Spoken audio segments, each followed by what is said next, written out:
Hey everyone! Today I'm going to show you how to make a page full of silly pumpkin faces. Let's talk about what supplies we're going to need.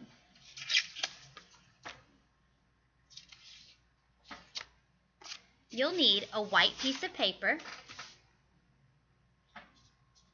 a black marker or crayon, some regular colors. I'm going to use crayons today. And then something to trace for your circles. I have some little circles that are already cut out, but you could use anything that's small and round, like the lid of a baby food jar, or pretty much any kind of lid. If you look around in your kitchen, you can probably find something small and round to trace. A soda can, a cup. I'm going to start kind of in the middle, and I'm going to trace my first circle.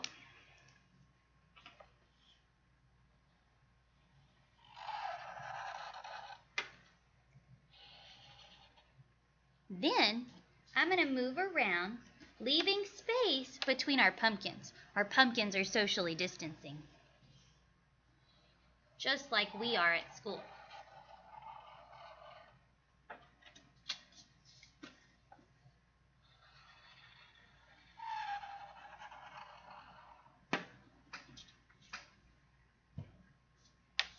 Now, if you've joined us from Canvas, right before this, you listened to the 5 Little Pumpkins song, and you know that the wind blows and knocks all of the pumpkins down.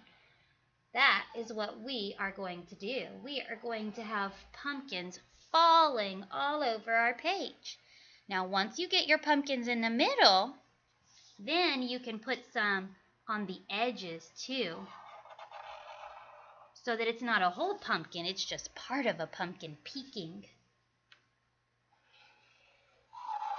You want to make sure your pumpkins are spread out and not touching each other, because we want to have room to draw their stems on top.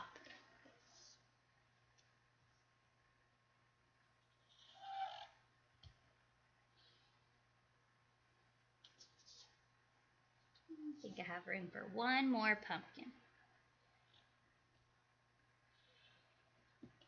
All right, there we go. A nice page full of circles to make some pumpkins. I can set my template to the side. And now I'm going to add some stems to the pumpkins that are whole first. All I need for a stem is a little rectangle.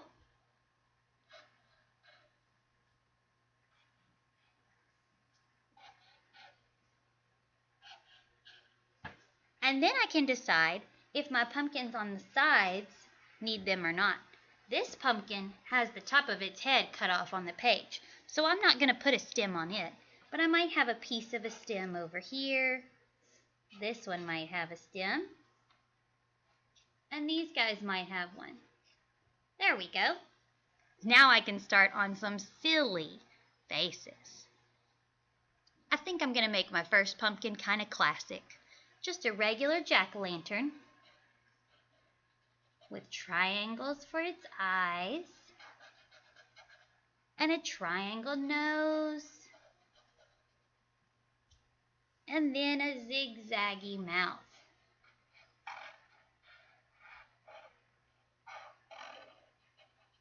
You can make your faces whatever kind you want, but I'm going to show you a few different ones in the video. You don't have to copy them.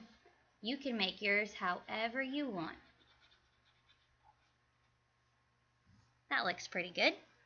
Maybe my next pumpkin is taking a little nap. Maybe there's some sleepy eyes and a little nose and a calm mouth. I can even put eyelashes on it if I wanted. Like that. Maybe I have a pumpkin that's kind of like a scarecrow. I can make some little eyes. And a little nose, whatever shape I want.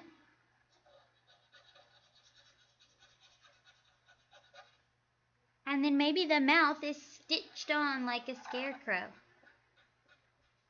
Or like Jack Skellington if you like The Nightmare Before Christmas. I might have some eyes that are zigzaggy. And a mouth that is sad. Maybe I have a really happy pumpkin.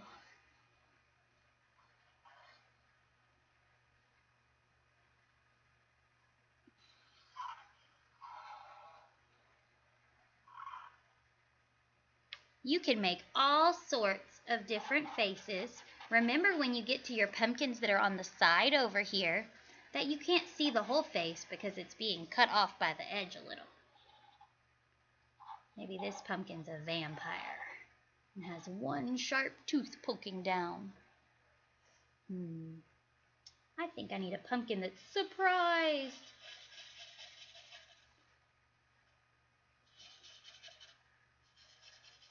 He's thinking, oh no, I'm falling. You can make whatever kind of pumpkin face you want. Just take your time and fill up your whole page.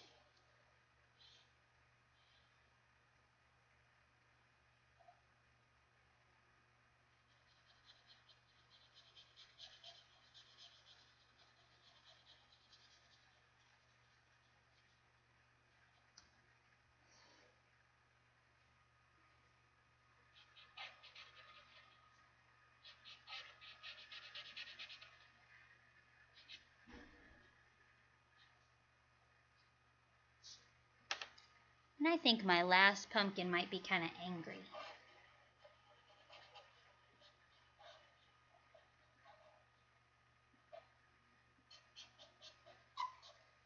There we go. All right. Once you're done drawing your faces, then you can get out your crayons and have a lot of fun.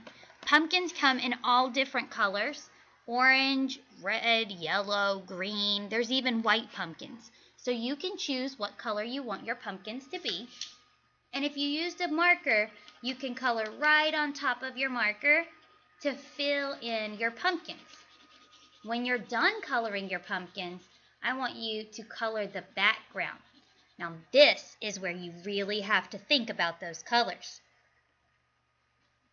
You don't want your background, You don't want your background to be the same color as your pumpkins. So make sure that when you finish coloring your pumpkins and your stems, you choose a background that's going to be bright and different against those orange or green or yellow pumpkins that you colored. So what I did in my finished picture, I used all different types of orange to color my pumpkin, and then I made my background purple and green and blue. So I've got pumpkins everywhere with a purple, green, and blue background. Now if you use a crayon like I did on this one, be careful when you color not to push too hard because you don't want to smear that black crayon around. I hope you have a great time. If you want me to see your work, just send me an email through Canvas or from our